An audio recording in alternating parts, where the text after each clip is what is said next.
ಈ ಮಂತ್ರದಾಗ ಅಂತ ಶಕ್ತಿ ಅದ. ಹಾಕಿ ಎಲ್ಲಾ ನದಿಗಳ ನೀರು ಹಾಕಿ ತಲೆ ಮ್ಯಾಗ ಪಾದಾಗಿಟ್ಟು ಪಾದ ತೊಳೆದು ಆಮೇಲೆ ಹಾಲಿನಿಂದ ಮೊಸರಿನಿಂದ ಗೋಮಂತ್ರದಿಂದ ಬಾಳೆಹಣ್ಣಿನಿಂದ 10 ಹಲವಾರು ನವಧಾನ್ಯಗಳ ರಸಗಳನ್ನ ಹಾಕಿ ಗುರುವಿಗೆ ಅಭಿಷೇಕ ಮಾಡಿ ಗುರುವಿಗೆ ಪರಿಪೂರ್ಣತೆಯನ್ನ ಕೊಟ್ಟು ಗುರುವಿನಲ್ಲಿ ದಿವ್ಯ ಶಕ್ತಿಯನ್ನು ಅನುಭವಿಸಿ ಆ ಉಪದೇಶ ಮಾಡುವ ಗುರುಗಳು ಏನು ಹೇಳ್ತಾರಂತ ಕೇಳಿದಾಗ ಮಾಡುವ ಕರುಣಾಮಯ ಮೂರ್ತಿಯಾಗಿ ಹೋಗಂತಂದಂಗ ಇದೇ ಅಪ್ಪನ ಅಭಿಷೇಕ ಮಾಡಿ ಪಟ್ಟಾಧಿಕಾರ ಮಾಡಿ ಇಲ್ಲಿಗೆ ಕಳಿಸಿಕೊಟ್ಟಾರಂದ್ರೆ ಅಭಿಷೇಕ ಆದಂಗಂತ ಅವರಿಗೆ ಅಭಿಷೇಕ ಆದಂಗ ಗುರು ಶ್ರೇಷ್ಠ. ಅದಕ್ಕೆ ಹೇಳಕತ್ತೀನಿ ನಾನು ನಿಮಗೆ. ಹಾಗ ಇಲ್ಲಿ ಏನಾಗಿದೆ ಸುಂದರವಾದ ವಿಷಯ.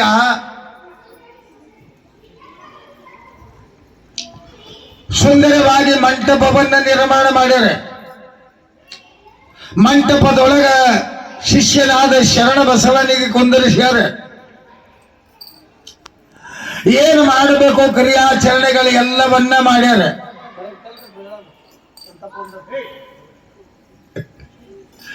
ಎಲ್ಲ ಕ್ರಿಯಾಚರಣೆಗಳಿಗೆ ಏನು ಮಾಡಬೇಕು ಎಲ್ಲವನ್ನ ಮಾಡ್ಯಾರ. ಮಾಡಿ ನಸಲಿಗೆ ವಿಭೂತಿ ಶೃಂಗಾರ. ತಂಗಿ ಕುಂದರಿ ಮುಗ್ಧ ಜೀವಿಗಳು ಅಂತ ಹೇಳ್ತೀವಿ. ಸಾವುಕಾಶ ನೋಡ್ರಿ ಚಪ್ಪಲಿ ಸೌಕು ಸೌಕು ಸೌಕು ಸೌಕು ಸೌಕು. ಬೇಕಾದ್ರೆ ನೋಡ್ರಿ 1 ತೊಲೆ ಬಂಗಾರ ಕೊಡ್ತೀನಿ ಯಾರು ಜಗ್ಗಿ ಚಪ್ಪಳಿ ಹೊಡಿತೀರಿ ಅಂದ್ರೆ ಬೇಕಾದ್ರೆ ಚಪ್ಪಳಿಗೆಲ್ಲ ಮಗಲಾಗಿದ್ದು ಹೆಣ್ಮಗಳು ಸ್ವಂಡಿ ಗಿಂಡಿಗೆ ಬಡದ್ರೆ ರೂ ಇರಲ್ಲ. ಬಂಗಾರ ರೇಟ್ ಹಂಗಾಗ್ಯದ. ನಾವು ಕಣದಾಳದಾಗ ಪುರಾಣ ಹೇಳಾಗ 2,500 ರೂಪಾಯಿ ತೊಲಿ ಬಂಗಾರ ಇತ್ತು. ಈಗ ಸದ್ಯ 1.5 ಲಕ್ಷ ರೂಪಾಯಿ ಆಗ್ಯದಂತ. ಅದಕ್ಕೆ ಅವ್ರಿಗೆ ಹೇಳ್ತಾರೆ ಚಿನ್ನ ಕೊಮ್ಮನ ಜ್ವಾಳ ಮಾರ್ಯಾವ ಕೇಳಿರಣ್ಣ. 1 ತೊಲಿಗೆ ಒಮ್ಮನ ಜ್ವಾಳ ಮಾರ್ತಾವಂತ. ಮುಂದ 1 ತೊಲಿ ಬಂಗಾರ ಕೊಡ್ತೀನಿ 4 ಸೇರು ಜ್ವಾಳ ಕೊಡುವಂತಾರತ್ತ. ತಿಲ್ಲಕ್ ಅನ್ನ ಇಲ್ದಂಗ ಆಗ್ತದ. ಯಾಕಾಗ್ತದ? ದುಡಿಯೋರಿ ಕಮ್ಮಾಗ್ಯಾರ. ಒಬ್ಬ ರೈತ ಒಬ್ಬರೇ ದುಡಿಬೇಕು. ಉಳಿದವ್ರು ಎಲ್ಲರೂ ಬರೀ ನೌಕರಿ, ದೊಡ್ಡವ್ರ ಅಲ್ಲಿ ಇಲ್ಲಿ ಹೋಟೆಲ್ ಮಾಡ್ದೆ, ಚಾದಂಗಡಿ ಮಾಡ್ದೆ, ನೌಕರಿ ಮಾಡ್ದೆ. ಇದ್ರಾಗೆ ಬಿದ್ದದ ಮನುಷ್ಯ. ಮುಗ್ಗಲತನ ಆಗ್ಯದ. ಮುಗ್ಗಲಾಗ್ಯಾನ ಬೆಳೆದ ಬಂದಾಗ್ಯದ. ಇನ್ನು ಬೇಕು ತಟಕಾಕೋ ಪೂರನೇ ಬೆಳೆದ ಬಂದಾದ ಕಟ್ಗಿ ತಿನ್ನೋದದ. ಅದಕ್ಕೆ ರೈತನಿಗೆ ಎಷ್ಟು ವರ್ಣನೆ ಮಾಡಿದ್ರೆ ಕಡಿಮೆ ಇದೆ, ಹಾಗ ಇಲ್ಲಿ ಗುರುವಿಗೆ ಎಷ್ಟು ವರ್ಣನೆ ಮಾಡಿದ್ರೆ ಕಡಿಮೆ ಇದೆ. ಮರಳ ರಾಜ್ಯರು ಶರಣ ಬಸವನಿಗೆ ಅಲ್ಲಿ ಬಂದ ಎಲ್ಲ ಶಿವಾಚಾರ್ಯರು, ಎಲ್ಲ ವಿರಕ್ತ ಮಠದವರು, ಎಲ್ಲ ಸಾಧು ಸಂತರು, ಮಹಾತ್ಮರು, ದಾನಿಗಳು, ಧರ್ಮಿಗಳು, ಪುಣ್ಯವಂತರೆಲ್ಲರೂ ಬಂದು ಶರಣನ ಲಿಂಗ ಧಾರಣದ ವಿಷಯವನ್ನ ತಿಳ್ಕೊಂಡು ನಾವು ಪಾವನಾಗಬೇಕಂತ ಬಂದರೆ ತಲೆ ಬೋಳಾದ ತಲೆಗೆ ಗುರುಗಳು ಭಸ್ಮವನ್ನು ಹಿಂಗ ಮಾಡ್ತಾರೆ. ಮಾಡಿ ಏನಂತ ಹಚ್ಚುತ್ತಾರೆ. ಭಸ್ಮ ಅಂದ್ರೆ ಏನು ಅಂತ ಕೇಳಿದ್ರೆ ನಮ್ಮ ಗವಾಯಿಗಳಿಗೆಲ್ಲ ಗೊತ್ತಾವ. ಅವರೆಲ್ಲ ಅಭಿಷೇಕ ಮಾಡ್ತಾವ. ಅವ್ರ ಮಗ ಬಹಳ ಶಾಣೆ ಆಗ್ಯಾನ. ಬಹಳ ಶಾಣೆ. ರುದ್ರ ವೇದ ಇವೆಲ್ಲವನ್ನ ಹೋಮ ಹವನಗಳು ಬಹಳ ಮಾಡಂಥದ್ದು. ಅದಕ್ಕೆ ಕಲ್ಕೋಬೇಕು ಯಾವಾಗಲೂ ಜಂಗಮರು. ಇನ್ನು ಮುಂದೆ ಜಂಗಮರಾದವರು ಹಿಟ್ಟು ಬೇಡೋದು, ಖಾಣಕ್ಕೆ ಹೋಗೋದು ಕಮ್ಮ ಮಾಡ್ರಿ, ವಿದ್ಯಾ ಕಲೀರಿ. ಸಣ್ಣ ಮಕ್ಕಳಿಗೆ ಒಯ್ದು ಮಸ್ತ್ ಎಲ್ಲ ಕಡೆ ಕೆಲಸಕತ್ತಾರ. ಮಂತ್ರ ತಂತ್ರ ಸಂಗೀತ ಪ್ರವಚನ ಎಲ್ಲ ಕೆಲಸಕತ್ತಾರ. ಮಕ್ಕಳಿಗೆ ಇಲ್ಲಿ ಇಟ್ಕೊಂಡು ಎಮ್ಮಿ ಕಾಯಕ ಹಚ್ಚಿ ಅವ್ರ ಜೀವನ ಹಾಳು ಮಾಡೋದು ನಡೆದದ. ಈ ಗುರುಕುಲಗಳು ಬಹಳ ಅದಾವ. ಎಲ್ಲ ಮಠಗಳೊಳಗ ಮಕ್ಕಳಿಗೆ ಕಲಿಸಾಕ ವೇದ ಆಗಮ ಉಪನಿಷತ್ತು ಶಾಸ್ತ್ರ ಎಲ್ಲವನ್ನ ಕಲಿಸಾಕತ್ತಾರೆ. ಹಾಗಾಗಿ ಇಲ್ಲಿ ವೇದೋಕ್ತವಾಗಿ ಭಸ್ಮವನ್ನ ಹಚ್ಚಬೇಕಾದ್ರೆ ಭಸ್ಮಕ್ಕೆ ಏನಂತಾರೆ? ಬಸವಣ್ಣ ವಿಭೂತಿ ಅಂತಾರೆ. ಭಸ್ಮಕ್ಕೆ ಏನಂತಾರೆ? ವಿಭೂತಿ ಅಂತಾರೆ. ವಿಭೂತಿಗೆ ಏನಂತಾರೆ? ಭಸ್ಮ ಅಂತಾರ. ಹೆಣ್ತಿಗೆ ಏನಂತಾರ? ಹೆಣ್ತಿ ಅಂತಾರ. ಗಾಂಡಿಗೆ ಏನಂತಾರ? ಗಂಡ ಅಂತಾರ. ಗಂಡ ಏನಂತಾರ? ಹೆಣ್ತಿ ಅಂತಾನ. ಹೆಣ್ತಿ ಏನಂತಾಳ? ಗಂಡ ಅಂತಾಳ. ಆದ್ರೆ ವಿಭೂತಿ ಅದ ಬರೇ ಒಂದು ಬಿಳಿ ಸುಣ್ಣ ಹಚ್ಕೊಳ್ಳೋದಲ್ಲ. ಆ ವಿಭೂತಿ ಒಳಗ 3 ಬರಳುಗಳದಾವ. ಅದಾವಿಲ್ರಿ ಅವ ಮೂರು ಬಳ್ಳಿ ಹಚ್ಕೋತೀರಿಲ್ಲ? ಮೂರು ಬಳ್ಳಿ ಹೆಂಗಬಾವು? ಬ್ರಹ್ಮ, ವಿಷ್ಣು, ಇನ್ನೊಂದು ಸ್ವಲ್ಪ ಕುಡಿಯಪ್ಪ, ಕಮ್ಮಿ ಮಾಡಿದ್ ನೋಡು, ಬರೀ ಸೌಂಡ್ ಅಷ್ಟೇ ಇಡಪ್ಪ. ಕೈ ಆಡಿಸಿದ್ರೆ ಸಮಾಧಾನ ಹಂಗೆ ಕಾಣ್ತೀವಿ. ಅವ ಏನಾರ ಮುತ್ಯ ಹೇಳಕ್ ಕಮ್ಮಿ ಮಾಡ್ಬೇಕಂತಾನ. ಅದು ಮುತ್ಯ ಮೂರು ಬರಳ ವಿಭೂತಿ, ಬ್ರಹ್ಮ, ವಿಷ್ಣು, ರುದ್ರ, ಇವ್ದಾಯ್ತಾ? ಅಲ್ಲಿಂದ ಐತೀನಿ, ಕೆಳಗಿಂದ ಹೇಳಕತ್ತೀನಿ. ಗುರು, ಲಿಂಗ, ಜಂಗಮ, ಮೂರದವ. ಬಸೀತ ಅಂದಾರ. ಮಾತಿದಕ್ಕೆ ಭಸ್ಮಕ ಸಂಸ್ಕೃತೊಳಗ ಬಸೀತ ಅಂದಾರ. ಬ ಅಂದ್ರೇನು? ಭವಬಂಧನ ದೂರ ಆಗ್ತದ. ಶಿ ಅಂದ್ರ ಶಿರಿ ಬರ್ತದ. ಶಿರಿ ಶಿರಿ ಶಿರಿ ಅಂದ್ರೆ ಯಾವ್ದಂದಿರಿ ನೀವು? ರೊಕ್ಕ ರೂಪಾಯಿ ಅಲ್ಲ. ಗುರು ಕೊಟ್ಟ ಉಪದೇಶದ ಶಿರಿ ಅಂದ್ರೆ ಮುಕ್ತಿ. ಬಸೀತ ತ ಅಂದ್ರೇನು?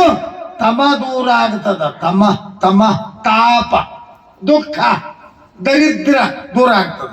ಇವು ಸ್ವಲ್ಪ ಅಧ್ಯಾತ್ಮ ಹೇಳಕತ್ತೀನಿ ಅಂದ್ರೆ ಚಂದ ಕೇಳಿದ್ರೆ ನಿಮಗೆ ತಿಳಿದಾಗ ಮಾತ್ರ. ಬಸಿತ ಅಂದ್ರೇನು? ಭಸ್ಮ ಅಂದ್ರೇನು? ಅದಕ್ಕೆ ಒಂದು ಶ್ಲೋಕದ. ಅನಾದಿ ಶಾಶ್ವತಂ ಶಾಂತಂ ಚೈತನ್ಯಂ ಚಿತ್ ಸ್ವರೂಪಕಂ ಚಿತ್ ಸ್ವರೂಪಕಂ ಚಿದಂಗ ಋಷಭಾಕಾರಂ ಚಿತ್ ಭಸ್ಮಲಿಂಗ ಧಾರಣಂ ಇತಿ ಭಸ್ಮಂ ಧಾರಯಾಮಿ.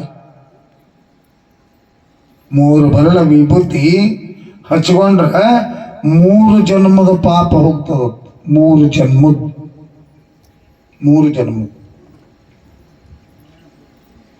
ಸ್ವಲ್ಪ ಹೋಗಿ ಆರಿಸಿ ಬರೋದು ಯಾರು? ಅಲ್ಲೇ ಕುಂದ್ರಿ. ಮರ್ಮದ ಶರಣ ಬಸವನಿಗೆ ಭಸ್ಮ ಲೇಪನೆ ಹೆಂಗ ಮಾಡ್ಯಾರ? ತೆಲಿಗೆ ಹಿಂಗ ಅಡ್ಡ ಹೆಂಗೊಂದು. ಯಾಕೆ ಹಿಂಗ ಹತ್ತಾರ ಅಂತ ಕೇಳಿದ್ರೆ, ಅಡ್ಡ ಹಚ್ಚೋದು ಪ್ರಪಂಚ. ಪ್ರಪಂಚವನ್ನು ದೂರ ಮಾಡಪ್ಪ, ಪ್ರಪಂಚದ ವಾಸನೆ ಒಳಗೆ ನೀಗಿರಬೇಡ ಅಂತ ಹೇಳಿಕನ ಇದು ಅಡ್ಡ ಒಯ್ತದ. ಸಂಸಾರ ದುಃಖದ, ದುಃಖಮಯದ, ಇದು ಬೇಡ. ಮತ್ತೆ ಹಿಂಗ್ ಬಂದು ಹತ್ತಾರೆ. ಹಿಂಗ ಚಂದ ಕೇಳ್ರಿ. ಇದು ನಿಮಗೆ ತಿಳಿಲಿಲ್ಲ ಅಂದ್ರೆ ಸಹಿತನು ನಮ್ಮ ಧರ್ಮ ತಿಳ್ಕೋಬೇಕು. ಯಾವಾಗ ತಿಳ್ಕೋಬೇಕು ನಾವು? ಹಿಂಗ ಹಚ್ಚಿದು ಪ್ರಪಂಚ, ಹಿಂಗ ಹಚ್ಚಿದು ಸನ್ಯಾಸ. ಏನಿದು? ಇಲ್ಲಿದಿಂದ ಇಲ್ಲಿಗೆ ಯಾಕೆ ಹಚ್ಚಾರ ಅಂತ ಕೇಳಿದ್ರೆ, ನಿನ್ನೆ ಹೇಳಿನಿ ಒಂದು ಶ್ಲೋಕ. ನಿನ್ನೆ ಹೇಳಿನಿ ಓಂ ನಮಃ ಶಿವಾಯ. ಅದರ ಅರ್ಥ ಪ್ರಥಮಂ ತಾರಕಂ ಚೈವ ದ್ವಿತೀಯಂ ದಂಡಮುಚ್ಯತೆ ತೃತೀಯಂ ಕುಂಡಲಾಕಾರಂ ಚತುರ್ಥಂ ಅರ್ಧಚಂದ್ರಿಕಾ ಪಂಚಮಂ ಬಿಂದು ಸಂಯುಕ್ತಂ ಜ್ಯೋತಿಮಯಂ ರೂಪಂ. ನೀವು ಕೂಸುಗಳಿಗೆ ಎಣ್ಣೆ ಎಲ್ಲಿ ಎರೆದು ನೀರು ಎರಿತೀರಿ? ನಮಸ್ಕಾರ ಮಾಡಿದ ಗುರುಗಳು ಹಸ್ತ ಮಸ್ತಕಕ್ಕೆ ಇಟ್ಟಾರ. ಹಸ್ತ ಅಂದ್ರೆ ಕೈ, ಮಸ್ತಕ ಅಂದ್ರೆ ಇದು. ಏನ್ ಆಶೀರ್ವಾದ ಕೊಟ್ರು ಇದಕ್ಕೆ? ಇದು ಬಿಟ್ರೆ ಎರಡನೇದು ಆಶೀರ್ವಾದ ಕೊಡ್ತಾರೆ. ಅದಕ್ಕ ಬೆನ್ನಿಗೆ ಹೊಡೆಯೋದು, ತೆಲಿಗರೆ ಹೊಡೆಯೋದು, ಬೆನ್ನಿಗರೆ ಹೊಡೆಯೋದು. ಯಾರ ಬಾಯಿಗೆ ಹೊಡೆದಾರನು? ಬಾಯಿಗೆ ಯಾರು ಹೊಡೆದಿಲ್ಲ, ಬೆನ್ನಿಗೆ ಹೊಡಿತಾರ, ತೆಲಿಗೆ ಹೊಡಿತಾರ. ಇದನ್ನೆಲ್ಲ ಮಾಡಿ ಶರಣ ಬಸವನಿಗೆ ಗುರುಗಳು ಇಷ್ಟಲಿಂಗವನ್ನ ಕೊಟ್ಟು ತುಂಬಾ ಹಿಂಗ ಮುಚ್ಕೋತಾರೆ. ಚಂದ ಕೇಳ್ರಿ. ಆ ಕಡೆ ಏನ್ ನೋಡಕತ್ತೀರಿ? ಓಂ ನಮಃ ಶಿವಾಯ ಅನ್ನಂಗಿಲ್ಲ. ಗುರು ಶಿಷ್ಯರು ಇಬ್ಬರು ಒಂದಾಗಿ ಶಿಷ್ಯನ ಕರ್ಣದೊಳಗ ಕಿವಿ ಒಳಗ ಗುರುಗಳು ಉಪದೇಶ ಕೊಡಬೇಕಾದ್ರೆ ಹೆಂಗ ಕೊಡ್ತಾರ ಅಂತ ಕೇಳಿದ್ರೆ, ಜಗತ್ತು ನೋಡಲಾರ್ದಂಗ ಹೆಂಗ ಮುಚ್ಚಿಕೊಂಡು ಇಬ್ರು ಏಕಾಗ್ರತ ಭಾವವಾಗಿ ಗುರುಗಳು ಓಂ ನಮಃ ಶಿವಾಯ್, ಓಂ ನಮಃ ಶಿವಾಯ್, ಓಂ ನಮಃ ಶಿವಾಯ್ ಉಪದೇಶ. ಈಗ ಗುರುಗಳು ಹೆಂಗ ಶಿಷ್ಯರಿಗೆ ಹಿಂಗ ಮುಚ್ಚಿ ಉಪದೇಶ ಕೊಡ್ತಾರ. ಮದುವೆಯಾಗ ಕರ್ಕೊಂಡು ಬರಬೇಕಾದ್ರೆ ಹೆಣ್ಮಗಳಿಗೆ ಹಂಗೆ ಕರ್ಕೊಂಡು ಬರ್ತಿರ್ಲಿ ಶಾಲೆ ಹಚ್ಕೊಂಡು. ಯಾಕರಿ ಶಾಲೆ ಹಚ್ಕೊಂಡು ಪಟ್ಟಾಧಿಕಾರ ಹೆಣ್ಣಿನ ಮದುವೆ ಉಪದೇಶ ಇದೆಲ್ಲ ಒಂದೇ ಅದಾವ. ಸೆಕ್ಷನ್ ಬ್ಯಾಗ್ ಬೇಗ ಅಷ್ಟೇ. ಒಂದು ಧರ್ಮದ, ಒಂದು ದಯಾದ, ಒಂದು ಕರ್ಮದ. ಆಗ ಉಪದೇಶ ಮಾಡಿ ಗುರುಗಳು ಇಷ್ಟಲಿಂಗವನ್ನ ಶರಣಬಸವನಿಗೆ ಕೊಟ್ಟು ಮಂತ್ರೋಕ್ತಿಯನ್ನ ಉಪದೇಶ ಮಾಡ್ಯಾರ, ಮಂತ್ರ ಉಪದೇಶ ಮಾಡ್ಯಾರ. ಮಾಡಿ ಶರಣಬಸವಗೆ ಹೇಳ್ತಾರೆ, ಶರಣಬಸವ ತ್ರಿಕಾಲ ಪೂಜೆ ಆಗಬೇಕು. ನಮ್ಮ ನಾಗಣ ಪೂಜಾರಿ ಹೆಂಗ ತ್ರಿಕಾಲ ಪೂಜೆ ಮಾಡದಂಗ ಹೇಳ್ತಾರೆ ಗುರುಗಳು, ತ್ರಿಕಾಲ ಪೂಜೆ ಆಗಬೇಕು. ಆ ಪೂಜೆ ಒಳಗ ಭಾವನೆಗಳು ಬದಲಿ ಆಗಬಾರದು, ಮನಸ್ಸು ಚಂಚಲ ಆಗಬಾರದು. ಶರೀರ ಸಂಸಾರಿ ಆದರೂ ಮನಸ್ಸು ಸನ್ಯಾಸಿ ಆಗಿರ್ಬೇಕು. ಮಗ, ಲಿಂಗಯ್ಯನ ಮೇಲೆ ನಿನ್ನ ದೃಷ್ಟಿ ಸದಾಕಾಲ ಇರಬೇಕು. ಕೋಟಿ ಜಪವನ್ನ ಮಾಡುವಂತ ದಿಟ್ಟ ನೀನು ಹಾಗೆಂದು ತಿಳಿದುಕೊಂಡು ಹಸ್ತ ಮಸ್ತಕಕ್ಕಿಟ್ಟು ಶರಣಬಸವನಿಗೆ ಗುರುಗಳು ಹೇಳ್ತಾರೆ ಬಹಳ ಚಂದ. ಶರಣಬಸವ ವೀರಶೈವ ಧರ್ಮ, ವೀರಶೈವ ಧರ್ಮ ಅಂತ ಯಾಕಂದಿವ ಅಂತ ಕೇಳಿದ್ರೆ, ಯಾಕಂದರ ಅಂತ ಕೇಳಿದ್ರೆ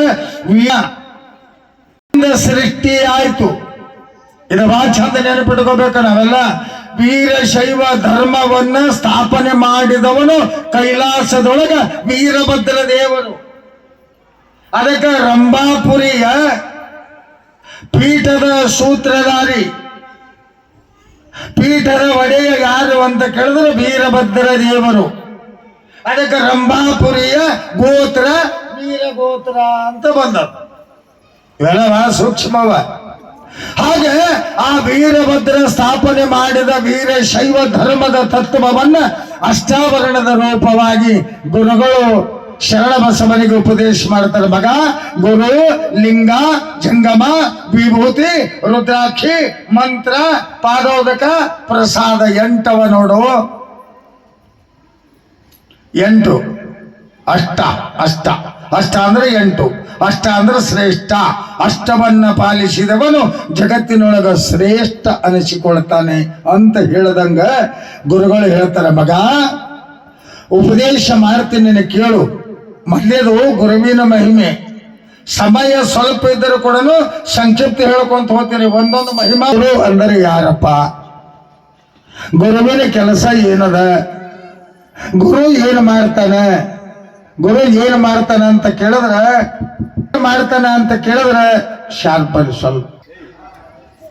ಮಾಂಸಪಿಂಡವನ್ನು ಕಳೆದು ಮಂತ್ರಪಿಂಡವನ್ನಾಗಿ ಮಾಡ್ತಾನೆ ಗುರು.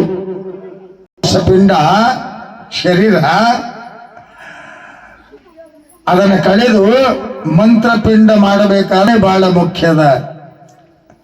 ಅದಕ್ಕೆ ಅವ್ರು ಹೇಳಿದ್ರು, ಗುರು ಕರುಣೆಗಿಲ್ಲದವನ ಸ್ನೇಹ ಸಾವು ತನಕ ಬೇಡ. ಇವರು ಅಲ್ಲಿ